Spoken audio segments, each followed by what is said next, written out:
بالله من الشيطان الرجيم بسم الله الرحمن الرحيم الحمد لله الذي نور قلوب العارفين بنور معرفته وأثبت أقوال أنبيائه وأوليائه وأكمل إيمان المؤمنين والمسلمين بولاية علي أمير المؤمنين عليه السلام الصلاة والسلام والتحية والإكرام على أفضل الموجودات على عبد المؤيد والرسول المصدق المصطفى الأمجد المحمود الأحمد أعني أبا القاسم محمد مصطفى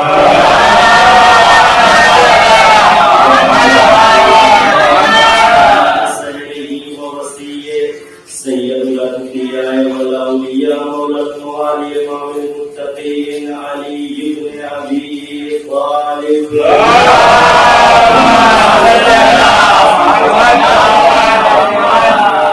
روحي وأرواح العالمين للتراب المعظم الفداء واللعنة الدائمة الباقية على أعدائهم أجمعين رب اشرح لي صدري ويسر لي أمري واحلل عقدة من لساني يفقهوا قولي أما بعد فقد قال رسول الله صلى الله عليه وآله وسلم زينوا مجالسكم بذكر علي بن أبي طالب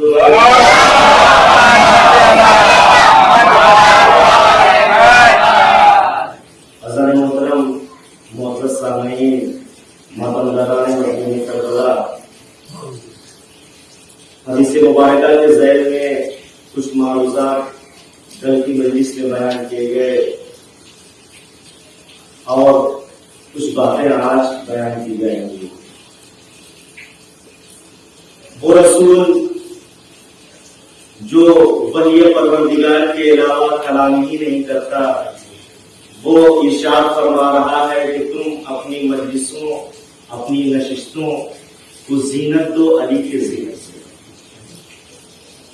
میں نے روایت میں اس کے بعد والا جملہ جو بعض حضرات پڑھتے ہیں شاید ہی میرے کوتاہی ہو میں نے نہیں دیکھا بعض لوگ اس میں اضافہ کرتے ہیں لِأَنَّهُ ذِكْرِي ذِكْرَهُ ذِكْرِي وَذِكْرِي ذِكْرُ اللَّهِ.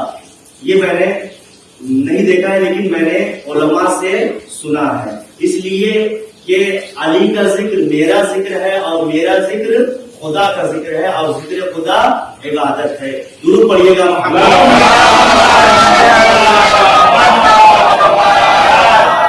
محترم کیا ہی اچھا ہوتا کہ جس کی مجلس میں ہم آئے ہیں وہ سر کٹوانے کے بعد بھی لوگ لہجہ پر قرآن کی تلاوت کرتا رہا. اگر جس طرح سے میں یہ نہیں کروں خدا نہ خاص رکھیے میری باتوں پہ غور کیجیے گا کہ مرثیہ نہ پڑھا جائے زیارت نہ پڑھی جائے لیکن اگر ہر مجلس کا آغاز ایک چھوٹے سے تلاوت قرآن پاک کے ذریعے سے ہو جائے تو کیا تبرک ہو جائے گا. درود پڑھیے گا محمد.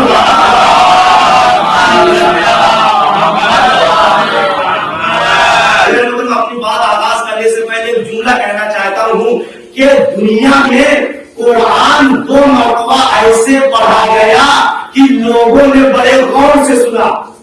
توجہ بتا دوں دنیا میں قرآن 2 مرتبہ ایسے پڑھا گیا کہ لوگوں نے بہت غور سے سنا.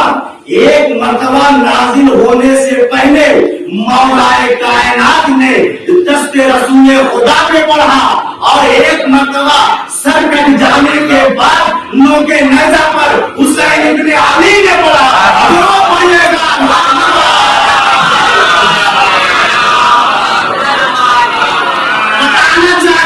بتانا چاہتے ہیں دیکھو جو حافظ قرآن ہوتا ہے اس کی تلاوت کا انداز اور ہوتا ہے اور جو محافظ قرآن ہوتا ہے تو اس کا سر تنگ جدا ہو جائے اس کے بعد بھی لوگ نیزہ پر تلاوت کیا کرتا ہے. ضرور پڑھیے گا عظمت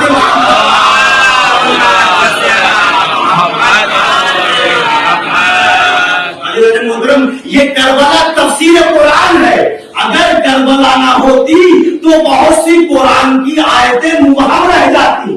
قرآن کی آیتیں اس میں محکم اور متشابہ آیات، محکم یعنی جس کے معنی بالکل واضح اور روشن ہے، لیکن کچھ متشابہ آیات ہے جس کے معنی واضح نہیں ہے، یا تو اس کی تفسیر کی جائے گی یا تعبیر کی جائے گی. تو تفسیر جو ہے وہ کربلا کر رہی ہے. بات آتی گئی تو کہتا چلوں کہ جب جناب قاسم علیہ السلام سے مولا امام حسین علیہ السلام نے پوچھا ہے یا بنیا کیف الموت عندک، اے میرے بیٹے قاسم، میں مذاق نہیں پڑھا ہوں، فضائل بیان کرنا چاہ رہا ہوں، یا بنیا کیف الموت عندک، اے میرے بیٹے قاسم تمہارے نزدیک موت کیسی ہے. تو جو بتا رہا ہوں تمہارے نزدیک موت کیسی ہے. تو جناب قاسم کہتے ہیں الموت عندی احلا من الاصل، الموت عندی احلا من الاصل، اے چچا جان موت میرے نزدیک شہد سے زیادہ شیریں ہے. آپ سنتے رہتے ہیں عزیزان محترم کہ کیا کل نفس ذائقۃ الموت، ہر نفس کو، ہر جاندار کو موت کا مزہ چکھنا ہے. کوئی ہم میں سے ہے جو موت کا مزہ بتا دے؟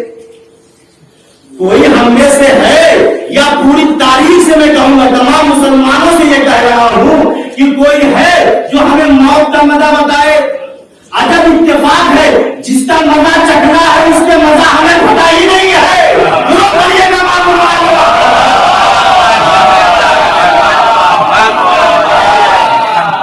جس کا مزہ ہمیں چکھنا ہے اس کا مزہ ہمیں پتا ہی نہیں ہے.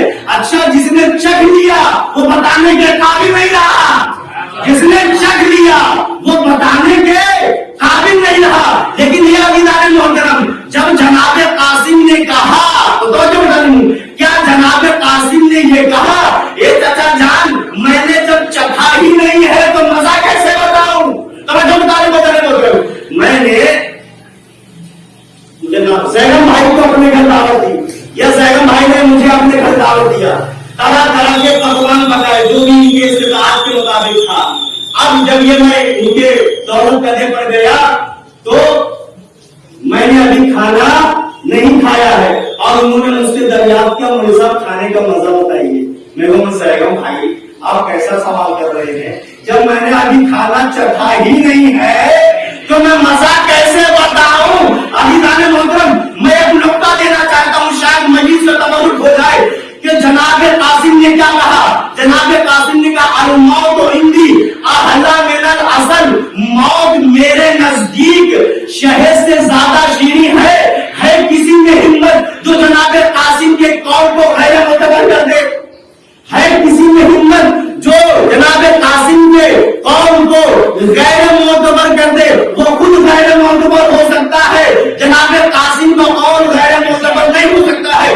دلیل میں دے رہا ہوں. دیکھیے ہمارے لیے تین چیزیں معصوم کی حجت ہیں. توجہ بتا رہا ہوں، ہمارے نزدیک معصوم کی تین چیزیں حجت ہے. ایک قول معصوم، اگر معصوم کوئی چیز ہمارے لیے کہہ دے تو پھر وہ ہمارے لیے حجت بن جاتا ہے.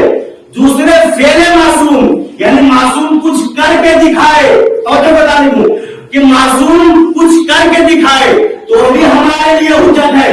تیسری چیز یہ ہے معصوم کے سامنے کچھ کیا جائے یا کچھ کہا نہ جائے اور معصوم خاموش رہے تو اس کا مطلب یہ ہے کہ معصوم تائید کر رہا ہے اس بات کی یا اس عمل کی. حسین حجت خدا، اگر جناب قاسم کی بات میں ذرہ برابر بھی شک ہوتا تو امام حسین کے اوپر واجب تھا تو کہہ دیتے اے بیٹا قاسم جو تم کہہ رہے ہو غلط ہے. امام کا خاموش رہنا یہ بتا رہا ہے اہل بیت کے گھرانے کے بچے بھی جو قول کہتے ہیں اس میں کوئی ذرہ برابر شک نہیں کر سکتا ہے. درود پڑھیے گا.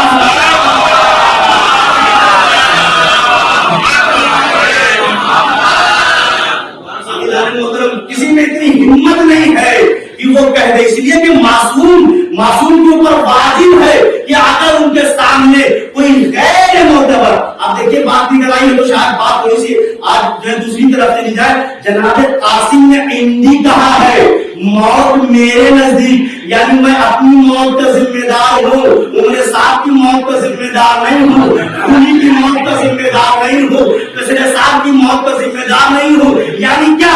یعنی وہ موت جو محبت حسین اور عشق حسین پہ آ رہی ہے تو شہر سے زیادہ شیرین ہوگی. لوگ بولیے گا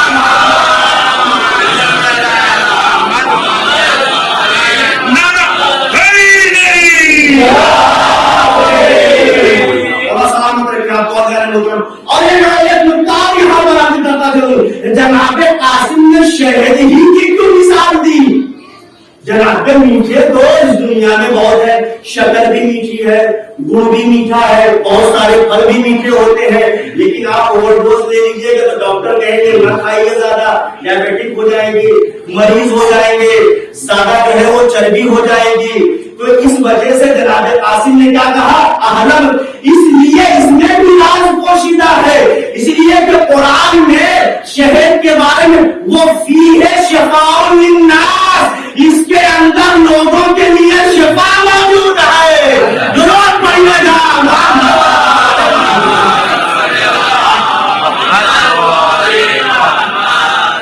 خدا سلامت رکھیے آپ حضرات کو. دیکھیے مجلس کے آداب بیان کیے اور مسلسل بیان ہوتے رہیں گے.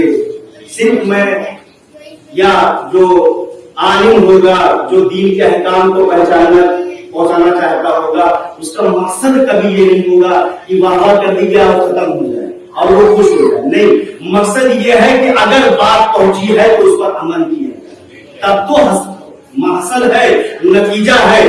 علی جان محترم، آپ سب لوگ تقلید کرتے ہوں گے انشاءاللہ، اور اگر تقلید نہیں کرتے ہیں تو جو بالغ اور عاقل ہے اس کے اوپر تقلید کرنا واجب. میں جسارت کر رہا ہوں یہ بات کہتے ہوئے کہ الحمدللہ رمضان کا مہینہ، محرم کا مہینہ، اس کے بعد 10واں 40واں ہوتا رہتا ہے، مولوی ذاکر خطیب آتے رہتے ہیں، لیکن تذکر کی عادت سے کہہ رہا ہوں کہ تقلید واجب ہے.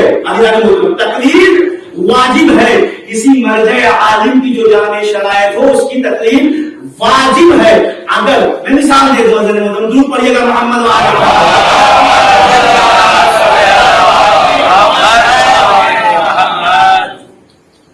دیکھیے آپ کے یہاں مستری آتا ہوگا گھر پہ، معمار مستری، کورونا میں تو بہت گھر بنے، جن کے پاس پیسہ تو وہ گھر بنوائیں گے. تو جن کے یہاں گھر بنتا ہے تو جو مستری آتا ہے جو دیوار بنانے کے لیے تو اس کے پاس ساہل نام کے، ہم تو ساہل جانتے ہیں نہیں، اور یہ لوہا ہوتا ہے رسی کے اندر لٹکا ہوتا ہے، اسی کے ذریعے سے وہ ناپتا ہے کہ دیوار سیدھی جا رہی ہے یا ٹیڑھی جا رہی ہے. توجہ بتا رہی ہوں، دیوار ٹیڑھی جا رہی ہے یا سیدھی جا رہی ہے.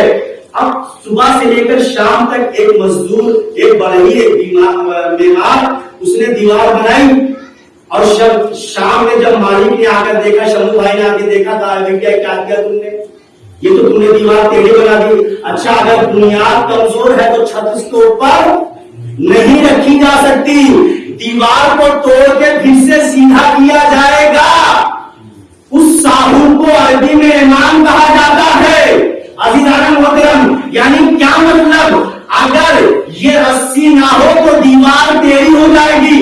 اگر آپ معصوم کے زمانے میں رہتے تو آپ کو امام کی اقتدا کرنا پڑتا تاکہ آپ کو پتا چل سکے کہ آپ جو روزہ رکھ رہے ہیں، نماز پڑھ رہے ہیں، حج کر رہے ہیں، زکات دے رہے ہیں، وہ صحیح جا رہی ہے کہ ٹیڑھی جا رہی ہے. وہ معصوم بتائے گا آپ کو. اگر معصوم نہیں ہے تو اس کی طرف سے نائب موجود ہے جسے مرجع تقلید کہتے ہیں. لہذا ہم اس دور میں ہماری جو ہے وہ حالت یہ ہے کہ ہم کسی نہ کسی مجتہد کی تقلید کرتے ہیں، لہذا تاکہ ہمیں پتا چل جائے کہ ہماری نماز صحیح ہو رہی ہے، ہمارے روزے صحیح ہو رہے ہیں، ہماری زکاتیں صحیح ہو رہی ہیں. ضرور پڑھیے گا.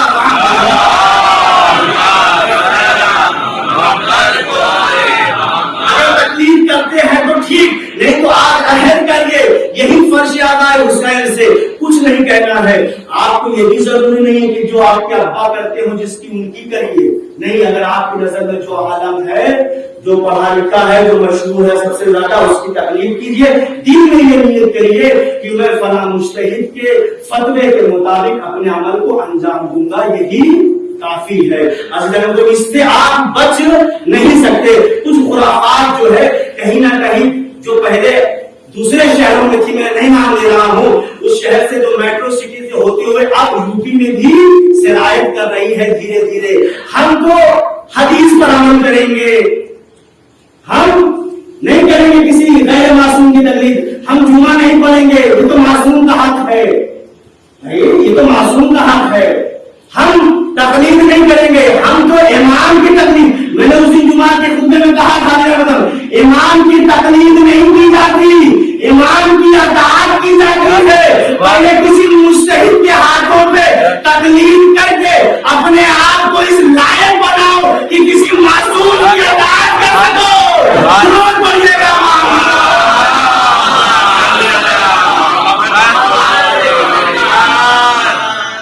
محترم، لہذا یہ مجلسوں کا فائدہ تب ہے، یہ ماتم داری کا فائدہ تب ہے، یہ آزاداری کا فائدہ تب ہے جب مسئلہ حسین زندہ رہے، جب مشن امام حسین علیہ السلام زندہ رہے. اور یہ کوئی نہ سوچے کہ امام حسین علیہ السلام کی جنگ صرف یزید سے تھی. جملہ کا کون سی داری محترم؟ صرف یزید سے نہیں تھی بلکہ ہر اس شخص سے تھی جس کے اندر کردار یزیدی پایا جاتا ہے. تو جس زمانے میں یزیدی کردار لے کر کوئی شخص آگے بڑھے گا تو پھر ہم میں سے کوئی حسینی کردار والا بھی اس کے مقابل میں جائے گا. اگر امریکہ جیسا مقابل یزیدی کردار لے کر آئے گا تو خمینی خود شکن بن کے آگے اس کا مقابلہ کرے گا. اگر کوئی اسرائیل جیسا یزیدی کردار آگے لے کر آئے گا تو حزب اللہ جیسا مجاہد حسینی کردار لے کر اس کے سامنے جائے گا. اسی طرح سے دنیا میں جب بھی جس معاشرے میں یزیدی کردار پیدا ہوگا تو ہم میں سے بھی کسی کو حسینی کردار لے کر آگے بڑھنا پڑے گا. ضرور پڑھیے گا.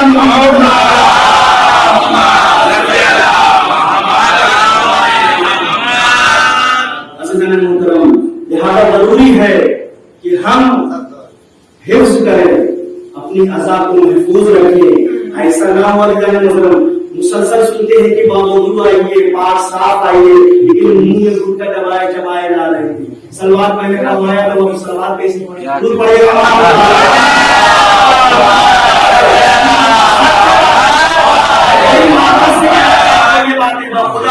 یہ وہ جگہ ہے جہاں فرشتے آتے ہیں، کی فرقیں آتی ہیں. جسارت نہ ہو، لیکن میں صرف اس گاؤں کی بات نہیں کر رہا ہوں، ہر جگہ کا بات ہے. جوانوں کے لیے بزرگوں سے معذرت چاہتا ہوں کہ جو لوگ یہ عمل کرتے ہیں کم سے کم مجلس کے آنے سے پہلے تو ایسا نہ کرے. اس لیے بھی توجہ اندار محترم، جب محرم کا چاند نمودار ہوا، اب سنیے جملہ میں نے کہا کہ آج جو ہے موضوع سے تھوڑا سا بات ہٹ گئی ہے. جب محرم کا چاند نمودار ہوا تو سارے ذاکروں، خطیبوں، شاعروں، نواخوانوں کی خدمتیں ایک طرف. توجہ بتا لوں، یہ چاند جو منسوب ہوا ہے امام حسین علیہ السلام سے، اس نے لوگوں کے اندر تبدیلی پیدا کر دی ہے. توجہ بتا لوں، ابھی تک جو لوگ رنگ برنگے لباس پہن رہے تھے، رنگ برنگے غذائیں کھا رہے تھے، ٹیلی ویژن چل رہا تھا، نہ جانے کیسی کیسے لہو لہاب میں لوگ مبتلا تھے، لیکن کم سے کم اتنا شعور اس چاند کو دیکھنے کے بعد ہوا کہ ہمیں 2 مہینہ 8 دن اب اس سے پرہیز کرنا چاہیے. توجہ بتا دوں، یہ وہ چاند ہے جو صرف امام سے منسوب ہے. جب اس کے اندر اتنی قدرت ہے تو جو زہرا کا اصلی چاند جب نمودار ہوگا تو دنیا کے اندر کتنی تبدیلی پیدا ہو جائے گی.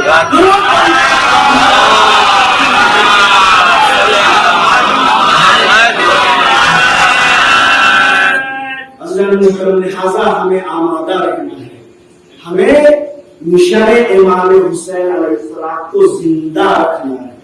اس لیے کہ ہم ہی دیکھیں، ایسے تو جیت کس کی ہوئی ہے؟ امام حسین علیہ السلام کی. لیکن قیامت تک اس فخر اور جیت کو باقی رکھنا آپ کے ذمہ ہے. وہ کیسے عزیزان محترم، سن لیجیے بات، اس چیز کو قیامت تک باقی رکھنا آپ کے ذمہ ہے. یزید چاہتا تھا کہ عورتیں بے پردہ رہے. اب اگر عورتیں با پردہ ہے تو یزید کی روح شرمندہ ہوگی اور حسین کی روح شان ہوگی. ضرور پڑھیے گا مان بٹوا.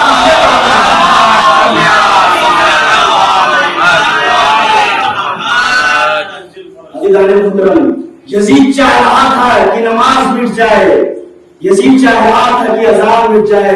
اب اگر ہم نماز برگزار کر رہے ہیں, ہم نماز وقت پر ادا کر رہے ہیں, نماز میں شرکت کر رہے ہیں, تو یزید ہارا, حسین جیتے. یہ اصل ہدف ہے اور اس سے کبھی غافل نہیں ہوئیے گا. ضرور پڑھیے گا محمد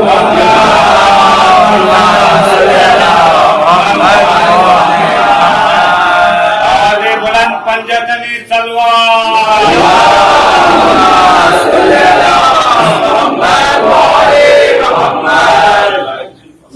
وعدے کے مطابق ایک فضائل مولا کائنات کا وقت مسئلہ تقریباً 20 منٹ ہو گیا ہے. کچھ لوگوں کو جو ہے بھاری پڑ رہا ہے, اس وجہ سے میں 30 منٹ سے زیادہ جو ہے وہ نہیں پڑھوں گا. تو میں اب یہاں پر ایک فضیلت مولا کائنات کی کہتے ہیں. آپ نے سنا ہوگا جنگ صفین تقریباً 1.5 سال 18 مہینے تک چلی. 18 مہینے تک چلی جنگ صفین کا واقعہ ہے. فضائل مولا کائنات سنیے. آپ کو معلوم ہے کہ پانی بند کر دیا گیا ہے مخالف سمت سے. جناب مالک اشتر آئے, کہا مولا پانی ختم ہو گیا ہے, جاؤ پانی لے کر جاؤ. مولا کتنے لوگوں کو لے کے جاؤ؟ کہا اکیلے جاؤ. مولا وہاں 4000 کا پہرا ہے, کہا کہ اکیلے جاؤ. مالک اس مرید کا نام ہے, مالک اس مرید کا نام ہے جو اپنے مولا کے حکم میں زندگی ڈھونڈتا ہے.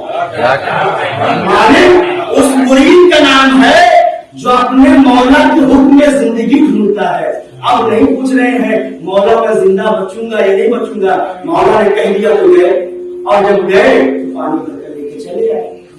مولا کے لشکر میں پانی آیا, ادھر مخالف سمت میں معلوم ہوا کہ علی کے لشکر کی طرف پانی پہنچ گیا ہے. تو جو وہاں پہ رکھوالا تھا, دروگا تھا, جو بھی تھا کوتوال تھا, اس کو بلایا کیا گیا. اس کو بلایا گیا, بھیا پانی کیسے تم نے دیا؟ آپ کے مشیر خاص مریاس آئے تھے, انہوں نے کہا پانی دے دیجیے. اچھا, بلایا گیا مریاس کو, کہا میں کب آیا؟ کہا آپ ہی بے نفس نفیس آئے تھے. توجہ کو معلوم ہو جانے مطلب آپ ہی بے نفس نفیس آئے تھے. بات اچھا ہو گئی. کچھ دن کے بعد پھر پانی ختم ہوا. پھر جناب مالک کے اشتر آئے, پھر مولا نے کہا, پھر گئے آپ پانی بھر کر لے کر آئے. پھر بلایا گیا اس کو جو پہلے دار تھا. اب کس کے کہنے پر پانی دیا تھا؟ آپ کے بیٹے یزید آئے تھے, توجہ کو طالب علم کر, ان کو بھی بلایا گیا. کہا میں کہا آیا تھا؟ آپ خود آئے تھے. پھر کچھ دن کے بعد پانی ختم ہوا محترم. پھر جناب مالک کے اشتر گئے, پانی لے کر آئے. پھر بلایا گیا. اب کس کے کہنے پر؟ آپ خود آئے تھے. دونوں پڑھیے کا معلوم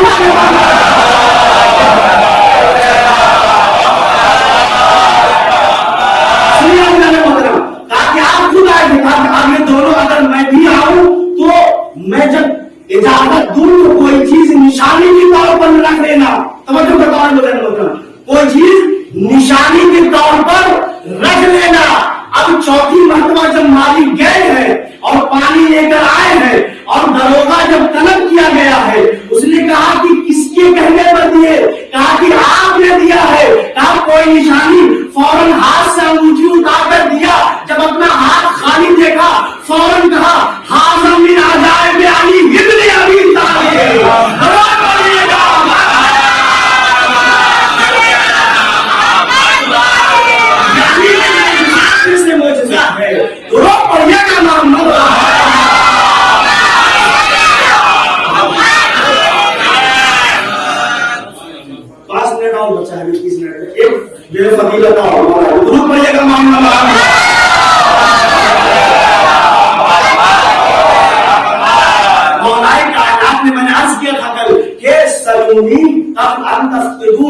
مجھ سے پوچھو کر اس کے کہ مجھے کھول دو, اپنے درمیان نہ پاؤ. جب یہ کہتے تھے تو طرح طرح کے لوگ ہوتے تھے. میرے سر میں بال کتنے ہیں؟ اور ایک شخص کسی نے پوچھ لیا مولا آج میں کھاؤں گا کیا؟